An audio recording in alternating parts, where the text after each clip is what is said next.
అందరికి నమస్కారం. నేను శిరీష. ముందుగా శ్రీ పరాభవనమ్మ సంవత్సర ఉగాది శుభాకాంక్షలు. ప్రస్తుతం మనతో పాటు ఉన్నారు ప్రముఖ ఆధ్యాత్మికవేత్త జ్యోతిష్య పండితులు రవిశంకర్ శర్మ గారు. గురుగారితో మాట్లాడదాం. నమస్కారం గురుగారు. నమస్తే అండి. గురుగారు, ముందుగా మీకు ఉగాది శుభాకాంక్షలు అండి. మీకు యూట్యూబ్ ప్రేక్షకులకి అందరికీ కూడా ఈ యొక్క శ్రీ పరాభవనమ్మ సంవత్సర శుభాకాంక్షలు. మీ అందరి మనసుల్లో కూడా, మీ అందరి జీవితాల్లో ముఖ్యంగా వచ్చేటప్పటికి ఈ యొక్క సంవత్సరం నిండు వెన్నులని పంచాలని చెప్పేసి మానసికంగా మీరు అనుకున్నటువంటి ఏవైతే కార్యాలు ఉన్నాయో అవన్నీ నిర్విఘ్నంగా జరగాలని చెప్పి కోరుకుంటున్నాను. గురుగారు, ముఖ్యంగా ఉగాది అనగానే చాలా మంది జాతకాలు చూసుకుంటుంటారు. ఈ సంవత్సరం అంతా మా రాశి వారికి ఎలా ఉంది, ఎలాంటి జాగ్రత్తలు తీసుకోవాలి, ఎలా బాగుంటే మాకు ఈ సంవత్సరం అంతా బాగుంటుందని. సో ముఖ్యంగా చూసుకుంటే మరి ద్వాదశ రాశిలో అయిన కుంభరాశి వారికి ఈ సంవత్సరం ఎలా ఉంటుందంటారు? నవగ్రహాల ప్రభావం ఈ రాశి వారికి ఎలా ఉంటుందంటారు? ఓవరాల్ గా చూసుకుంటే ఈ రాశి వారికి ఎలా ఉంటుందంటారు? ఎలాంటి జాగ్రత్తలు తీసుకోవచ్చు అంటారు? ఈ సంవత్సరం ముందుగా కుంభరాశి వారి గురించి చెప్పే ముందు ఈ సంవత్సరం ఆదాయ వ్యయాలు కుంభరాశి వారికి ఎలా ఉన్నాయని చూద్దాం. కుంభరాశి వారికి ఆదాయం 2 గాను, అదేవిధంగా వ్యయం 8 గాను, రాజపూజ్యం 4 గాను, అవమానం 2 గాను ఉంది. ఈ సంవత్సరం ఈ రాశి వారికి ఎందుకని ఆదాయ వ్యయాల్లో ఇక వేరియేషన్ అనేది వస్తున్నది, ఆదాయం ఎందుకని తగ్గింది అంటే గత సంవత్సరంతో పోల్చుకుంటే గురువు ఈ సంవత్సరం వచ్చేటప్పటికి పంచమంలో మంచి స్థానంలో ఉన్నటువంటి గురువు షష్టమంలో ఉచ్చ స్థానంలోకి వెళ్తున్నాడు. షష్టమంలో గురువు యోగకారకుడు కాడు, అంత బలాన్ని ఇవ్వలేడు. కాకపోతే ఆరోగ్యపరంగా కొంచెం రికవరీ అనేది ఈ సంవత్సరం ఈ రాశి వారు ఎక్స్పెక్ట్ చేయొచ్చు.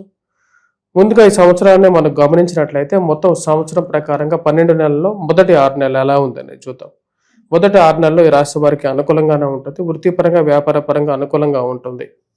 చేయాలనుకున్నటువంటి పని మీద కొంచెం దృష్టిని కేంద్రీకరించగలుగుతారు. పిల్లల యొక్క ఎదుగుదల మానసికమైనటువంటి సంతృప్తిని ఇవ్వగలుగుతుంది. వ్యాపార పరంగా అనుకూలంగా ఉంటుంది. అంటే క్రయ విక్రయాలు లాభదాయకంగా జరిగే విధంగా ఉంటుంది. కానీ ఈ రాశి వారికి మానసిక చింతన అనేది ఎక్కువగా ఉంటుంది. జన్మరాశిలో రాహుగ్రహ సంచారం జరుగుతున్నది. అనవసరమైనటువంటి గొడవలు, చికాకులు, భార్యాభర్తల మధ్య చిన్న చిన్న వైరాలు కలుగుతూ ఉంటాయి. వీటితో పాటు బంధువులు కలిగించేటువంటి బాధలు ఇంకొక రకంగా ఉండే విధంగా ఉంటుంది. కుటుంబంలో మనము అని చెప్పి మన మనసు చెప్పుకొని ఎవరికైనా ఏదైనా విషయం చెప్పుకున్నట్లయితే దాన్ని వాళ్ళు అడ్వాంటేజ్ తీసుకొని మళ్ళీ వాళ్ళే తిరిగి మాటలని మనసుని గాయపెట్టే వాళ్ళు ఎక్కువ అవుతారు రాశి వారికి. కాబట్టి వేరే వాళ్ళకి అసలు వీళ్ళ విషయాలు చెప్పకుండా ఉంటే కడుపు ఉబ్బరం, చెప్తే ఏమో ఇంకొక బాధ అనే విధంగా ఉంటుంది అన్నమాట. 2 బాధలు ఉంటాయి. చెప్పలేకపోతే ఒక బాధ, చెప్తే ఒక బాధలాగా ఉంటుంది అన్నమాట. ఖర్చు విషయంలో చాలా జాగ్రత్తగా ఉండాలి రాశి వారికి. ఇంకా ఏలినాటి శని నడుస్తుంది, దాని బాధ ఖర్చు విషయంగాను ఉద్యోగపరంగా ఉండేటువంటి సమస్యలు కూడా వేధించే విధంగా ఉంటాయి. ఈ సంవత్సరంలో వీళ్ళకి కొంచెం రిలీఫ్ వచ్చేటువంటి పీరియడ్ కూడా ఉంటుంది. సెకండ్ హాఫ్లో ఉంటుంది. ఫస్ట్ హాఫ్లో కూడా జూన్ వరకు బాగానే ఉంటుంది. జూన్ టు అక్టోబర్ 30th వరకు కూడా కొంచెం టఫ్ పీరియడ్గానే చెప్పచ్చు ఈ రాశి వారికి. మెయిన్గా గురువు యొక్క బలం కూడా తగ్గుతుండడం వల్ల కొంచెం ఆరోగ్యపరంగా కూడా కొంచెం సమస్యలు అనేవి పుడుతూ ఉంటాయి. ఆ సమస్యల నుంచి ఎదుర్కొని ముందుకు వెళ్ళడానికి ఎక్కువగా కష్టపడాల్సినటువంటి పరిస్థితి. కుటుంబ సంబంధ బాంధవ్యాలను కాపాడుకోవటం, స్థిరచరాస్తుల విషయంలో జాగ్రత్త పడటం అనేది ముఖ్యం. కోపాన్ని కంట్రోల్ చేసుకొని మాట్లాడేటప్పుడు విషయంలో జాగ్రత్తగా మాట్లాడటానికి ఎక్కువగా ప్రయత్నం చేయాలి ఈ రాశి వారు. సెకండ్ హాఫ్లో ఎలా ఉంటుందనే సెకండ్ హాఫ్లో వచ్చేటప్పటికి అక్టోబర్ నుంచి సెకండ్ హాఫ్ అన్నమాట. అక్టోబర్ నుంచి ఏప్రిల్ వరకు ఎలా ఉంటుంది? అక్టోబర్ నుంచి ఏప్రిల్ వరకు ఈ రాశి వారికి వృత్తిపరంగా కొన్ని జాగ్రత్తలు కొంచెం సడలింపు అనేది రాగలుగుతుంది. అక్టోబర్ 30th గురువు యొక్క సంచారం అతిసార స్థితిలోకి వచ్చినప్పటికీ షష్టమ నుంచి సప్తమకి మారబోతున్నాడు. అప్పుడు కేతువుతో కలిసి సప్తమ స్థితిలో ఉంటాడు. అప్పుడు జనవరి వరకు కూడా కొంచెం అనుకూలంగా ఉంటుంది. 3 months పీరియడ్ వివాహం జరగడానికి కారకంగా ఉంటుంది. వివాహ యోగం అనేది అక్టోబర్ ఎండింగ్లో తర్వాత నుంచి జనవరిలో వరకు కూడా వీరికి యోగం. 3 months పీరియడ్లో వివాహం జరగటానికి, ఆరోగ్యపరంగా రికవరీ అవ్వడానికి కూడా అనుకూలంగా ఉంటుంది. ఎందుకంటే గురువు కేతువు యొక్క కలయిక వచ్చేటప్పటికే డివినిటీ వస్తుంది అన్నమాట. అంటే ఆధ్యాత్మిక గుమాలింపు అనేది వస్తుంది. జీవితంలో ఆధ్యాత్మిక చింతన అనేది ఎక్కువగా పెరగటం, ఆరోగ్యపరంగా కూడా కొంచెం అనుకూలంగా ఉండటం అనేది జరుగుతుంది. గురువు యొక్క బలం అనేది కేతువుతో కలిసినప్పుడు పెరుగుతుంది. ఈ రాశిలో ఉండేటువంటి వారికి వృత్తిపరంగా వ్యాపార పరంగా కూడా అక్టోబర్, నవంబర్, డిసెంబర్, జనవరి వరకు కూడా కొంచెం అనుకూలంగా ఉంటుంది. స్థాన చలనానికి కూడా కారకంగా ఉంటుంది. కాబట్టి కొంచెం జాగ్రత్తగా ఉండాలి. అంటే ప్లేస్ చేంజ్ అన్నమాట. ప్లేస్ చేంజ్ అనేది కూడా మీరు ఎక్స్పెక్ట్ చేయడానికి ఉంటుంది ఈ యొక్క సంవత్సరం.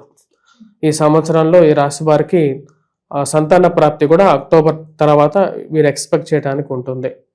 నూతన ఉద్యోగ అవకాశాల గురించి మరియు అదేవిధంగా డబ్బు గురించి తాపత్రయపడి కొత్తగా ఏదో ప్రయత్నం చేద్దామని చెప్పి చేసేటువంటి వారు కొంచెం జాగ్రత్తగా ఈ యొక్క సంవత్సరం జాగ్రత్తగా ఉండాలి. అధికమైనటువంటి ఇన్వెస్ట్మెంట్స్, ఎవరో ఏదో చెప్పారని చెప్పి మోసపూరితమైనటువంటి మాటలు నమ్మి ఇన్వెస్ట్మెంట్ చేసేటువంటి వారు జాగ్రత్తగా ఉండటం అనేది ముఖ్యమైనటువంటి సూచనగా చెప్పడం జరుగుతుంది.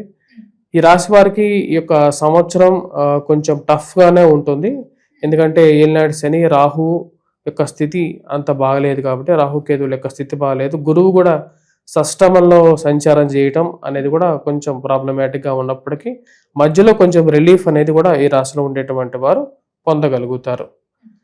ఈ రాశి వారు మెయిన్గా చెప్పాలంటే ఏదైతే సెకండ్ హాఫ్లో ఈ రాశిలో ఉండేటువంటి వారికి డిసెంబర్లో జరిగేటువంటి కుజస్తంభన ఏదైతే ఉందో అది కొంచెం యోగాన్ని ఇవ్వగలుగుతుంది. గురుగారు, ముఖ్యంగా మరి ఈ సంవత్సరంలో ఈ రాశి వారికి వాహన యోగం, గృహయోగం ఉందంటారా? ఈ సంవత్సరం ఈ రాశిలో ఉండేటువంటి వారికి వాహన యోగం, గృహయోగం అనేది చాలా తక్కువ నిష్పత్తిలో మనం చెప్పొచ్చు. మేబీ సెకండ్ హాఫ్లో అక్టోబర్, నవంబర్, డిసెంబర్ పీరియడ్లో మనం ఎక్స్పెక్ట్ చేయొచ్చు. కానీ చాలా డెలికేట్గా ఉంది పీరియడ్. ఈ కుంభరాశి వారి స్వభావం ఎలా ఉంటుందంటారు? ఈ సంవత్సరం ఈ రాశిలో ఉండేటువంటి వారికి కష్టాలు, సుడిగుండాలు, కొన్ని కాంప్రమైజెస్, దాని తర్వాత సర్దుకుపోవాల్సినటువంటి పరిస్థితులు ఎదురవుతూ ఉంటాయి. దీనికి ఉన్నటువంటి గ్రహస్థితి ఆ విధంగా ఉంది. ఉండేటువంటి స్థితిని కొనసాగించుకోవటం, చేస్తున్నటువంటి ఉద్యోగంలో కొనసాగటం, చేస్తున్నటువంటి వ్యాపారాన్ని కొంచెం అభివృద్ధి చేసుకోవడానికి ప్రయత్నం చేయటం వరకు ఓకే. అంతేగాని ఎక్కువగా ఆశపడ్డానికి ఈ సంవత్సరం అంతగా గ్రహస్థితి గోచరించట్లేదు. కాబట్టి దానికి తగిన విధంగానే ముందుకు వెళ్ళటం అనేది మంచిది. అంతేగాని ఏదో వస్తుంది కదా అని చెప్పి మన చేతిలో ఉన్నటువంటి అదృష్టాన్ని నాశనం చేసుకోవద్దు. కాబట్టి ఉద్యోగం మారేటప్పుడు కూడా మీకు వెళ్ళబోతున్నటువంటి స్థలాన్ని 1-4 సార్లు వెరిఫై చేసుకొని వెళ్ళటం మంచిది. పెద్ద పెద్ద కంపెనీలు కూడా ఈ రోజుల్లో ఎలా ఉందంటే బయట వాతావరణం ఉద్యోగాలు పోతున్నాయి చాలా మందివి. అది గురుగారు, ముఖ్యంగా ఎవరైనా కొత్తగా బిజినెస్ స్టార్ట్ చేద్దాం ఈ సంవత్సరం, ఈ ఏడాది మొత్తం అనుకునే వాళ్ళకి ఈ సంవత్సరం కలిసి వస్తుందంటారా? కొత్తగా బిజినెస్ స్టార్ట్ చేసే వారికి ఈ సంవత్సరం బిజినెస్కి అంత పనికిరాదు. ఫస్ట్ హాఫ్ అయితే అసలు నేను యాక్సెప్ట్ చేయను. సెకండ్ హాఫ్లో వాళ్ళు ఎక్స్పెక్ట్ చేయొచ్చు. కొంచెం ఏదైనా ప్లాన్ చేయాలనుకున్నా సరే వాళ్ళ వ్యక్తిగత జాతకం కొంచెం అనుకూలంగా ఉన్నట్లయితే వాళ్ళు ప్లాన్ చేయొచ్చు. గవర్నమెంట్ జాబ్స్కి ప్రిపేర్ అయ్యే వాళ్ళకి కొట్టే ఛాన్స్ ఉందంటారా? గవర్నమెంట్ జాబ్స్ ఈ సంవత్సరం కొద్దిగా టఫ్ పరిస్థితుల్లో సెకండ్ హాఫ్లో బాగుంటుంది. గురుగారు, ముఖ్యంగా మరి కుంభరాశిలో ఉన్న వారికి నక్షత్ర ఫలితాలు ఎలా ఉంటాయంటారు ఈ సంవత్సరం అంతా? ఈ సంవత్సరం ఈ యొక్క రాశిలో ఉండేటువంటి వారికి ముఖ్యంగా వచ్చేటప్పటికి కుంభరాశి నక్షత్ర ఫలితాలు అంటే కందాయ ఫలితం ఎలా ఉందనే చూద్దాం. ధనిష్ట నక్షత్ర జాతకులు ఎవరైతే ఉన్నారో ధనిష్ట నక్షత్ర జాతకులకి ముఖ్యంగా వచ్చేటప్పటికి ప్రథమార్థాల్లో అంటే first 4 months starting from April, మార్చి నుంచి చూసుకున్నట్లయితే మనకు జూలై వరకు చాలా మంచి ఫలితాలు ఉన్నాయి. వృత్తిపరంగా, వ్యాపార పరంగా, ఆరోగ్యపరంగాను అనుకూలంగా ఉంటుంది. చేసేటువంటి పనిలో లాభదాయకంగా ఉంటుంది. అదేవిధంగా వచ్చేటప్పటికి విద్యార్థులు కూడా అనుకూలమైనటువంటి ఫలితాలు జూలై వరకు పొందగలుగుతారు. మరియు అదేవిధంగా వచ్చేటప్పటికి జూలై తర్వాత నుంచి నవంబర్ వరకు కూడా చేసినటువంటి పనికి సరైనటువంటి ఫలితం పొందగలుగుతారు. మరియు అదేవిధంగా డిసెంబర్ నుండి ఏప్రిల్ వరకు కూడా వచ్చేటప్పటికి మళ్ళీ రికవరీ మోడ్లో ఉంటారు. బాగా మంచి సానుకూలమైనటువంటి ఫలితాలు పొందగలుగుతారు ఉద్యోగ పరంగాను, వ్యాపార పరంగాను. శతభిష నక్షత్ర జాతకులకు వచ్చేటప్పటికి స్టార్టింగ్ ఫ్రమ్ మార్చి నుంచి జూలై వరకు కూడా చేసినటువంటి ఫలితానికి, చేసినటువంటి పనికి తగినటువంటి ఫలితం పొందగలుగుతారు. అంటే ఎంతో కొంత ఫలితం అనేది ఉంది. మరి జూలై నుంచి నవంబర్ వరకు వచ్చేటప్పటికి మంచి ఫలితాలు, మధ్యస్థమైనటువంటి ఫలితాలు పొందగలుగుతారు. అంటే అంతకు ముందున్నటువంటి స్థితి కన్నా కూడా మంచి ఫలితాలే పొందగలుగుతారు. మరి దాని తర్వాత డిసెంబర్ నుంచి ఏప్రిల్ వరకు కూడా ఈ రాశిలో ఉండేటువంటి వారికి సామాన్యమైనటువంటి ఫలితాలు పొందగలుగుతారు అన్నమాట. తర్వాత పూర్వభాద్ర నక్షత్ర జాతకులు ఎవరైతే ఉన్నారో వారికి కొంచెం అనుకూలమైనటువంటి ఫలితాలే ఉన్నాయి. వీరికి ప్రథమంలో అంటే టిల్ జూలై వరకు కూడా అనుకూలమైనటువంటి ఫలితాలు, వృత్తిపరంగా, వ్యాపార పరంగా, వైవాహిక జీవితం ఆరంభించడం కానీ శుభ ఫలితాలుగా చెప్పచ్చు. వీరి ఈ యొక్క ఆగస్టు అంటే మెయిన్గా వచ్చేటప్పటికి జూలై నుంచి మళ్ళీ తర్వాత నవంబర్ వరకు వచ్చేటప్పటికి నిష్ఫలితాన్ని పొందగలుగుతారు. అంటే ఎక్కువసార్లు ప్రయత్నం చేస్తే కానీ ఫలితం వచ్చేటువంటి స్థితి అనేది ఈ యొక్క పీరియడ్లో ఉండదన్నమాట. దీని తర్వాత మళ్ళీ డిసెంబర్ నుంచి ఏప్రిల్ వరకు కూడా మళ్ళీ సానుకూలమైనటువంటి ఫలితాలు వృత్తిపరంగాను వ్యాపార పరంగాను ఈ యొక్క నక్షత్ర జాతకులు పొందగలుగుతారు. అంటే ఒకే రాశిలో ఉండేటువంటి 3 నక్షత్రాల్లో ఒక్కొక్క నక్షత్రానికి ఒక్కొక్క విధంగా ఒక్కొక్క సమయంలో ఫలితం అనేది ఉంది. అంటే కాబట్టి ఏ నక్షత్రానికి ఏ విధంగా ఉందో ఆ విధంగానే ఫలితం అనేది పొందగలుగుతారు. ఇప్పుడు ఇదే నక్షత్ర రాశిలో మనం చూసుకున్నట్లయితే ధనిష్ట నక్షత్ర జాతకులకి అనుకూలంగానే ఉంది, కాకపోతే రాశి ప్రకారంగా వారికి బాగలేదు. కాబట్టి ధనిష్ట నక్షత్ర జాతకులకి బాగానే ఉంటుంది అనుకోవచ్చు మనం. అది గురుగారు, మరి మొత్తం మీద అందరికీ అనుకూలంగా ఉండాలంటే ఈ సంవత్సరం అంతా ఏ దైవాదన చేయమంటారు? ఎలాంటి పరిహారాలు చేసుకోవచ్చు అంటారు? ఈ రాశిలో ఉండేటువంటి వారు ముఖ్యంగా పరిహారం చేసుకోవాల్సింది దుర్గాదేవిని ఎక్కువగా పూజించాలి. మానసికమైనటువంటి వైవాహిక జీవితంలోనూ ఇరుగు పొరుగు సఖ్యత విషయంలోనూ అనుకూలంగా చికాకులు తగ్గిపోవటానికి, మానసిక ప్రశాంతత పొందటానికి 40 రోజుల మండల దీక్ష చేస్తే మంచిది. దాంతోపాటు వెంకటేశ్వర స్వామి ఆరాధన చేసుకోవటం అనేది కూడా మంచి ఫలితాలు ఇవ్వగలుగుతుంది.